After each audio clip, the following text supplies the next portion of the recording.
Welcome to episode 105 of Woods in the Word Getting Coffee. I'm Randall Wood. And I'm Isaac Wood. We're a father-son duo walking through the Bible together in hopes of bringing God's Word to life in your life.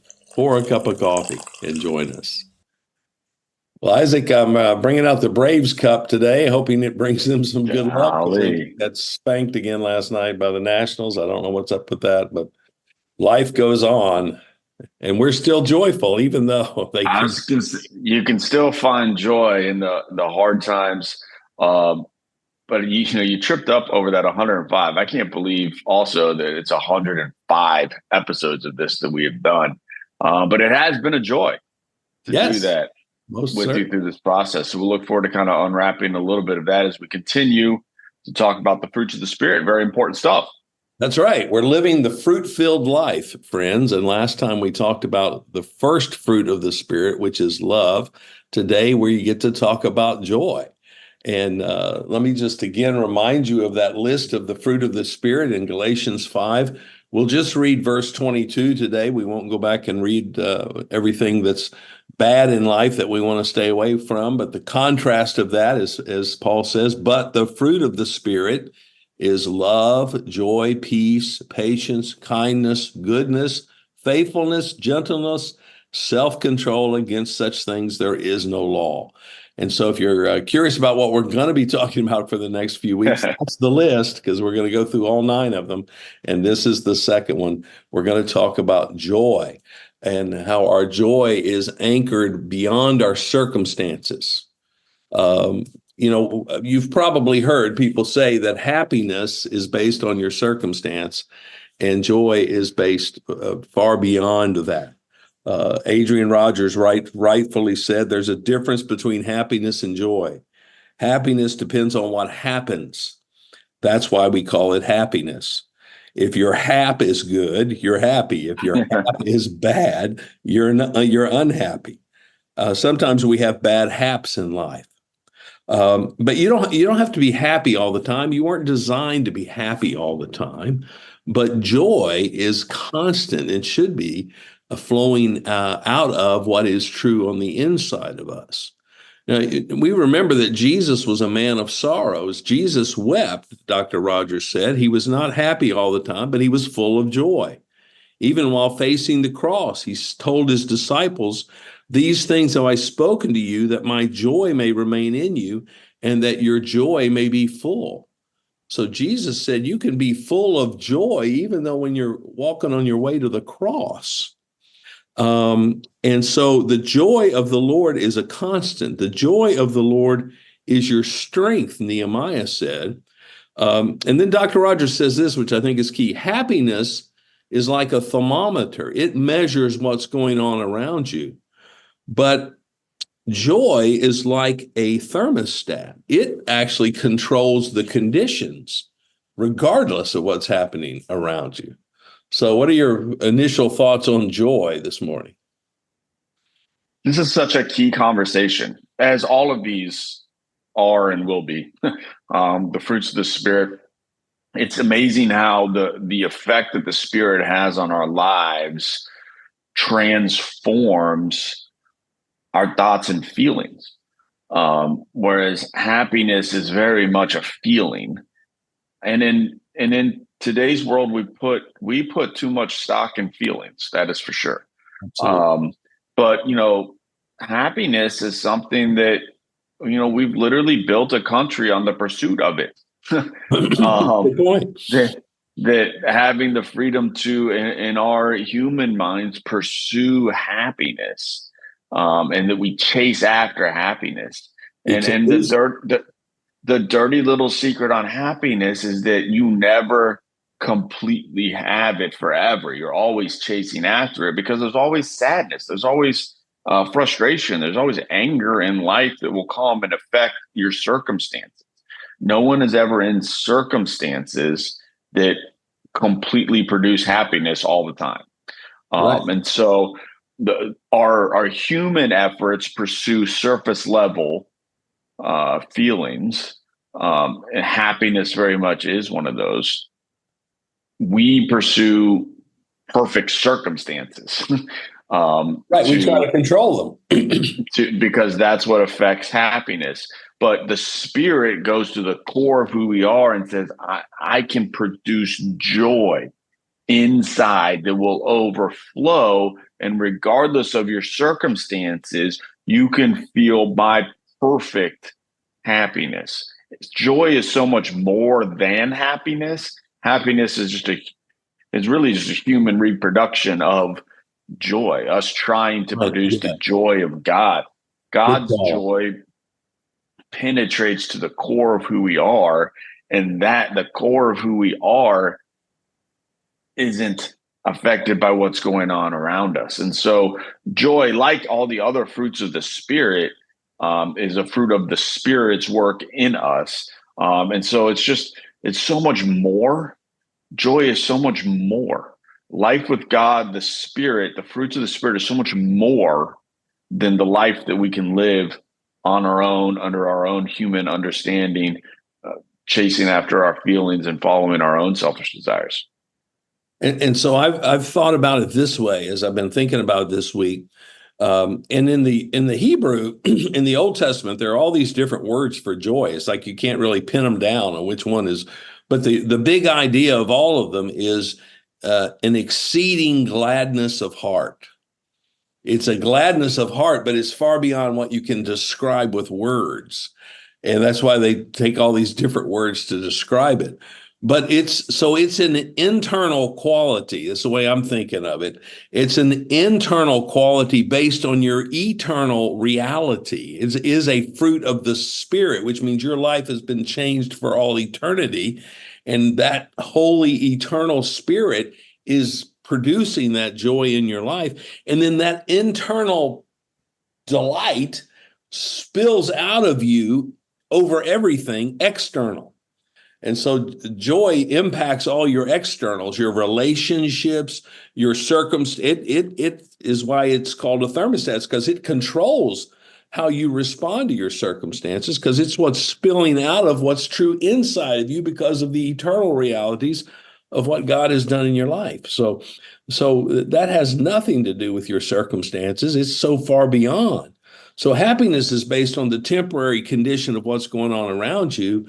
Joy is founded on the eternal realities. I love what Crawford Loritts, pastor down in Atlanta, said. Joy is anchored to that which can never be affected. That's God. Yeah, joy has this eternal anchor to it. And that's there's happiness is a reaction. Right. And joy is a cause. Yes, right. Joy, and to your point, joy starts at the core of who you are, but it doesn't stay at the core of where you are. It's gonna blow out of you. That's where the Spirit of God instigates joy in the depths of your soul and your heart, but it doesn't stay there. It overflows out of your life, and it's going to affect then what you do. It's going to have an effect on how you live, and it's going to have an effect on those around you. Absolutely. And so the reality is that joy motivates the Christian life. It is from the joy within you that you want to love and serve God and be deep with other people. Joy motivates our worship. And there's many times in the Bible where we're told to rejoice. Well, rejoicing is just opening your mouth and letting out what's bubbling up in the inside, the joy that's in you, getting it out. That's rejoicing, is turning it loose. And all throughout the Psalms. Well, let's just take a walk through some Psalms here. I'll read some verses. Psalm 16:11, you make known to me the path of life. In your presence, there is fullness of joy. At your right hand are pleasures forevermore. So God is the source of our joy. And the deeper our relationship with him, the deeper our reservoir of joy, which then flows out to others. Over in Psalm 32 and 33, he talks about this idea some more. He concludes Psalm 32, many are the sorrows of the wicked, but steadfast love surrounds the one who trusts in the Lord. Be glad in the Lord and rejoice, O righteous, and shout for joy, all you upright in heart. Psalm 33 continues that thought. Shout for joy in the Lord, O you righteous. Praise befits the upright. It makes sense for the righteous to praise the Lord, to be full of joy, and to let that spill out over everything. Let me just read a couple more here in Psalm 68. Get to it here. Gosh, there are a lot of Psalms. Psalm 68, verses 2 and 3. As smoke is driven away, so you shall drive them away. As wax melts before fire, so the wicked shall perish before God. But the righteous shall be glad. They shall exult before God. They shall be jubilant with joy. So those are our marching. Jubilant's a good word. Jubilant. There it is. Yes. And so joy is the motivator of our Christian worship, our service to the Lord. I think the book of Psalms is such a great example of what we're talking about with joy, right? So you just found, just a real quick handful of 3, 4, 5 examples of joy being present in the book of Psalm, but it's all throughout that book. Absolutely. You know what else is all throughout that book? Muck and mire. Yes. The psalmist is often, when you look at the circumstances, the psalmist is struggling. They're in trials, tribulations, challenges. They're fighting depression and anxiety and fear. But what is always present is the joy of God that produces in them a confidence to get through and to go beyond those circumstances. And the psalmist is so often reminded of the faithfulness of God. And so the joy, as we were talking about earlier, the joy is when we focus on God. The joy comes from knowing God, trusting God, recognizing God for who he is. That's where we talk about rejoicing, that he is God and he is who he is, and that he loves us. And so where happiness is based on our eyes looking at our surroundings, joy comes when our eyes are able to focus on God, when we're able to see who he is. It's a fruit of the Spirit of God in us. In order to have the fruit of the Spirit of God in you, you have to interact with the Spirit of God. Hello. And so it's when we're able to focus on who he is, that's what produces these fruits in us. And joy, maybe more so than any of the other ones, is so dependent on that, and has a direct happiness is sort of the direct antithesis to joy. It's a faux joy. Faux joy. There you go. It can look and feel like joy at times, but it is not. It's fake. It's artificial. Yes. Yep. Right. And it's empty. It has no foundation. It has no anchor. Our joy is anchored in Jesus, far beyond. Well, and look at the results. When you pursue happiness, that has to be selfish, because you're trying to produce happiness, which means you have to make circumstances produce happiness for you, right? Happiness is you. I determine joy. Yeah.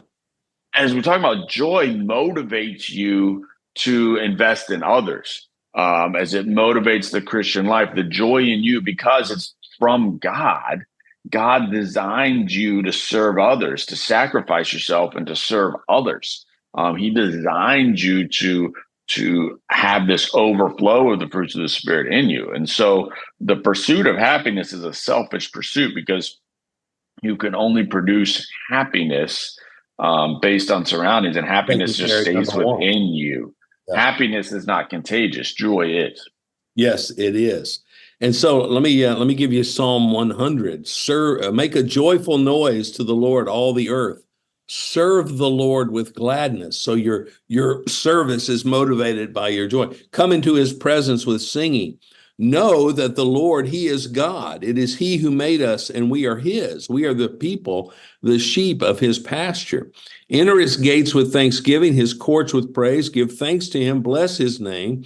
For the Lord is good, his steadfast love endures forever, his faithfulness to all generations. That's where our anchor is there in verse 5. Our joy flows out of the fact that the Lord is good, his love endures forever, and his faithfulness is to all generations. That, friends, when you understand and experience that reality in your relationship with God, joy springs out of that. That's the fountain.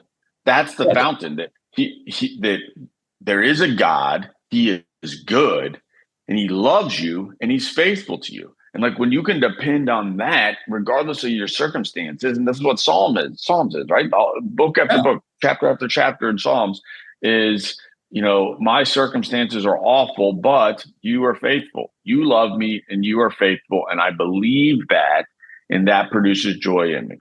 Yeah, you'll pull me out of this muck and mire because I'm tethered to you, and you're good. And I'm reminded that you've done it before. That's the faithfulness of God. Like we've experienced it. It's amazing how each time we step into a scenario, no matter how similar it is to one in the past, we have to be reminded that God is faithful and that he did this before. And we have to choose to trust that.